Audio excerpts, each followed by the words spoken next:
One of my favorite holidays, and one that few people know about and fewer still celebrate, is National Coming Out Day, October 11th.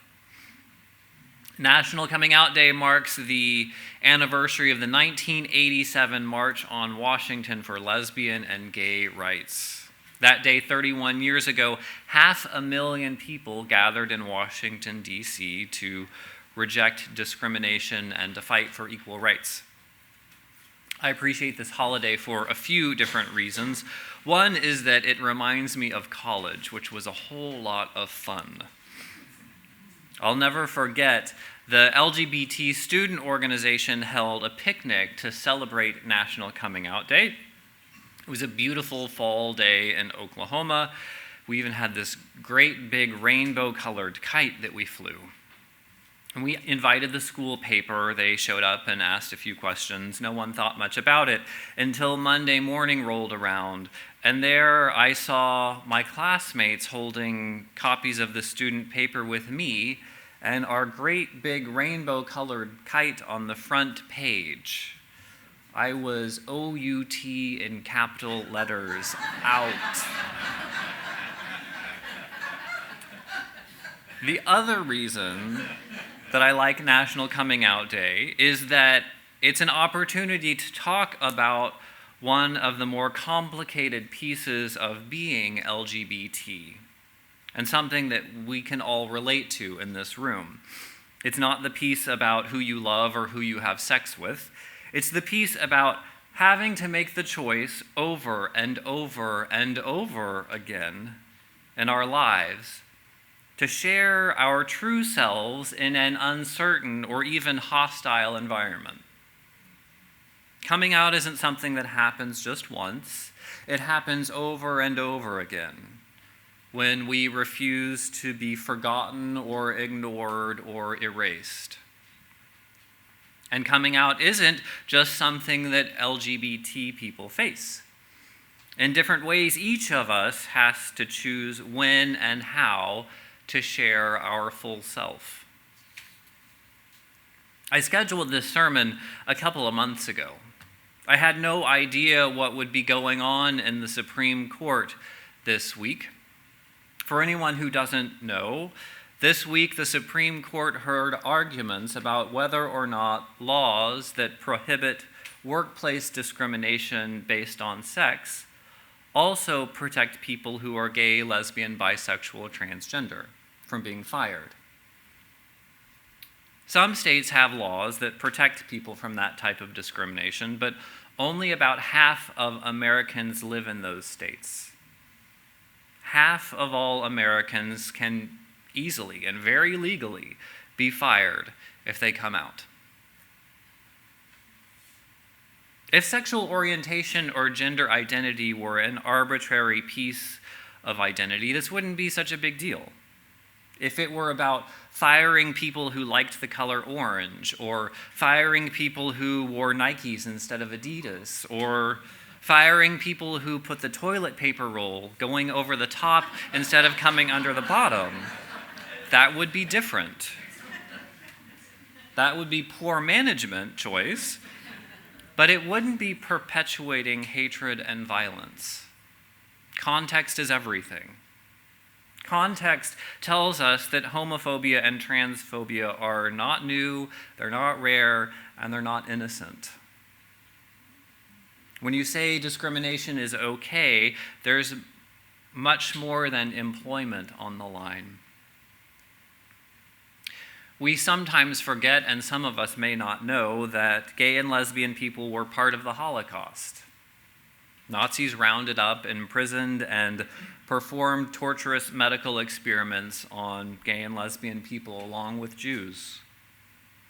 In camps, as Jewish people wore yellow stars of David, a pink triangle was put on the uniform of gay people. That's where that symbol of the pink triangle comes from, as reclaiming it as a badge of survival and resilience. The case is bigger than employment discrimination. It's bigger than the United States.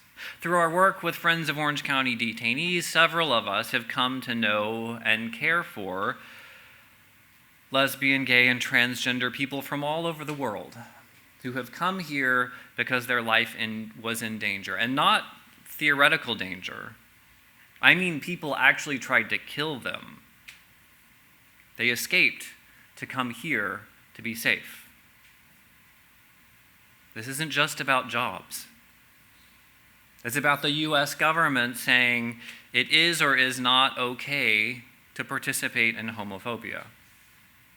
It's about Blaze Bernstein, who was murdered here in Lake Forest just a couple of years ago, stabbed 20 times and left under a bush in a park here in Lake Forest because he was gay.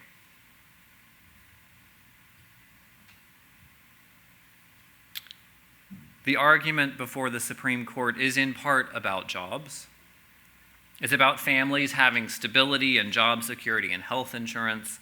It's about honoring the education and the effort and the expertise of those people who are working hard.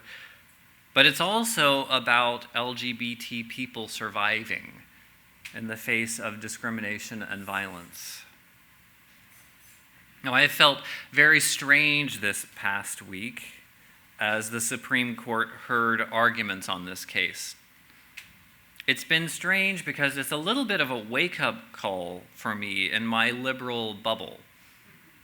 I've forgotten what's at stake for a lot of people. I've been employed by Unitarian Universalist congregations for over a decade. And I live here in California, where my employment is protected.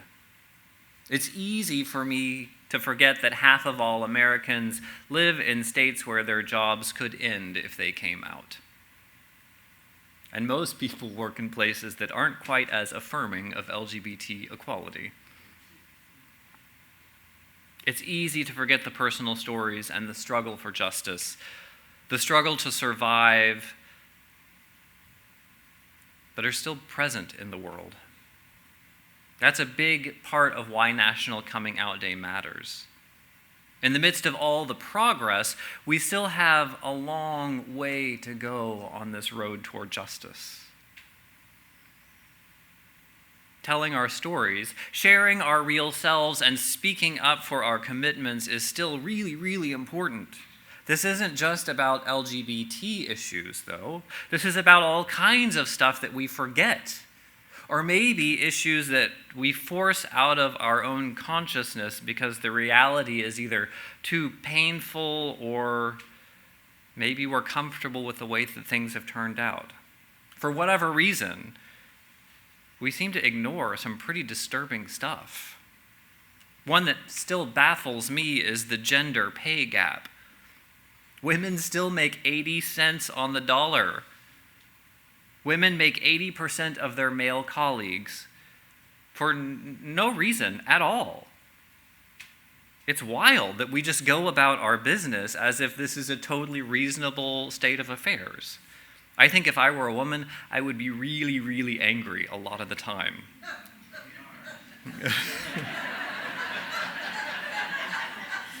And then there's our sense of progress or lack thereof when it comes to race. There are a scad of different statistics that could describe this, but the one that's most concrete for me is the wealth gap.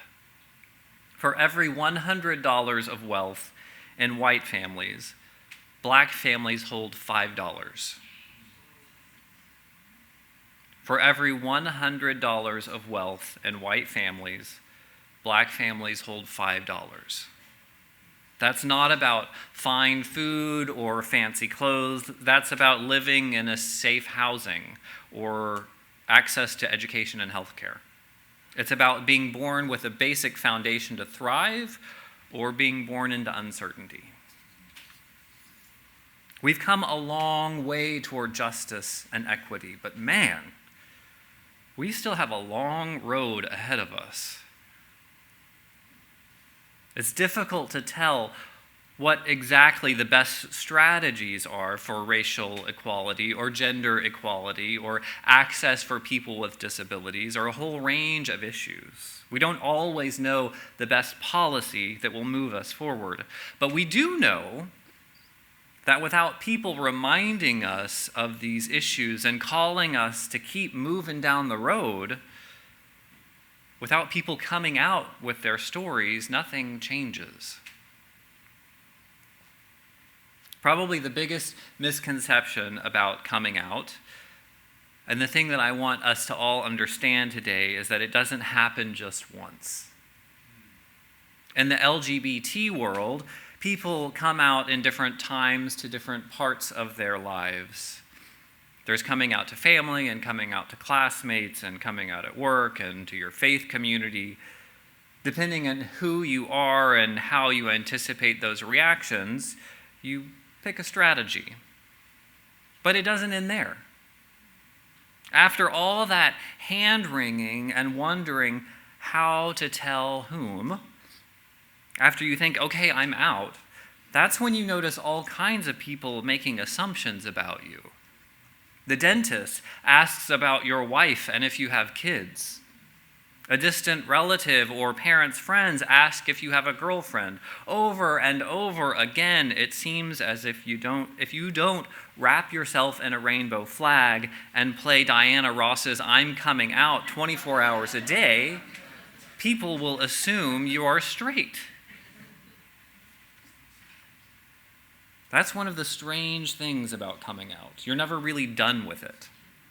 The other strange thing, and something that we don't talk as much about, is grabbing onto an identity as if it's all you are. Often a strange thing happens when one takes that courageous step. When we shed the costume of the good hetero John or Jane Doe, we often put on the almost equally ill-fitting costume of what the world decided the good gay was, or the good lesbian, or the good transgender person. For gay men, this involves maintaining a particular fitness level, a particular attention to fashion, a particular awareness of pop culture, an ability to cook, to dance, to speak a second language, and you better have enough money to support all those things that a good gay does. Lesbians, well, let's see. Lesbians, you probably need to know how to build things, and you should be friendly and a little casual, and have medium short hair and a sense of adventure. It's exhausting. When we first come out, for many of us, it seems that if we pulled off that old costume of pretending to be straight, then we better cram ourselves into this new costume. It can take years to realize that coming out is much bigger than shedding one piece of identity for another. Coming out is more about finding the courage to share our full selves as much as we can and as often as we can. And again, this isn't just about LGBT people speaking out for themselves. From what I understand, people of color navigate their own identity in similar ways. What is black enough? Do I want to be the good Asian? What does it mean to be Latino and not be fluent in Spanish? All of us occasionally shoehorn ourselves into different categories that don't fully define us. We try to be the good feminist, or the good Democrat or Republican, or the good environmentalist, the good parent, the good Unitarian Universalist. Coming out and taking pride in those identities is so, so important. It's a critical part of personal development and cultivating a sense of pride and worth. But this National Coming Out Day, I want to invite us to up the ante. And I want to invite us to come out with those identities and those commitments that the world would rather forget about. People assume what is comfortable for them to believe. People will assume all sorts of things about everyone in this room. They will assume your sexual orientation. your political affiliations. People make assumptions about your physical ability. People will assume, based on your age, that you don't understand certain things. People will assume a great many things unless they are corrected over and over again. So when you have the stamina, take a deep breath and correct them. Come out as a parent of a child with cognitive differences, or as someone who struggles with addiction. Here at Tapestry, perhaps come out as a Christian. Come out as someone who holds the radical view that women are inherently equal to men. And when you have waved your pride flag in the air, whatever color it is, whatever logo is on it, consider also sharing a fuller, rounder, more complicated picture of yourself. Because changing the world, I don't think it has to be a battle. There's a lot of risk in this coming out. This is why coming out is a revolutionary act. Coming out about our identities, our convictions, and a whole complicated self. Coming out, I think, can change the world when we find the courage to do it.